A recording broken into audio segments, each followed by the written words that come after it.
మంచు కుటుంబంలో జరుగుతున్న విభేదాల ప్రచారంపై నటి, నిర్మాత మంచు లక్ష్మి ఘాటుగా స్పందించారు. తన సోదరులు మంచు విష్ణు మరియు మంచు మనోజ్ మధ్య చిచ్చు పెట్టి విడదీయాలని ప్రయత్నిస్తున్న వారంతా నాశనం అవుతారని ఆమె తీవ్ర వ్యాఖ్యలు చేశారు. తాజాగా ఓ ఇంటర్వ్యూలో మాట్లాడిన ఆమె, కొన్ని మీడియా సంస్థలు మరియు యూట్యూబ్ ఛానళ్లు తమ కుటుంబంపై తప్పుడు వార్తలు ప్రచారం చేస్తున్నాయని ఆవేదన వ్యక్తం చేశారు. మిరాయి సినిమా ఈవెంట్లో తన మాటలను వక్రీకరించి చూపించారని లక్ష్మి ఆరోపించారు. నేను ఆ ఈవెంట్లో విష్ణు గురించి ఏమీ మాట్లాడలేదు. అయినా కొన్ని ఛానళ్లు నేను అతడిని విమర్శించినట్లుగా థంబ్నెయిల్స్ పెట్టి చూపించాయి. కుటుంబాన్ని కలపాలనుకుంటున్నారా లేదా విడగొట్టాలనుకుంటున్నారా?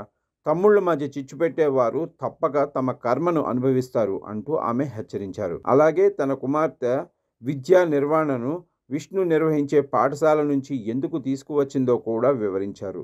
నా కూతురు విష్ణు స్కూల్లో చదువుతుంది, కానీ అక్కడ అందరూ ఆమెను అతిగా చూసుకోవడంతో విలాసవంతమైన జీవనశైలికి అలవాటు పడుతుందని అనిపించింది. ఆ అలవాటు భవిష్యత్తులో మంచిది కాదని భావించి చిన్న పాఠశాలలో చేర్పించాను. ఈ నిర్ణయం వల్ల ఇంట్లో కొంత నిరాశ ఉన్నా నా కూతురి మంచికే ఈ నిర్ణయం తీసుకున్నాను అని తెలిపారు.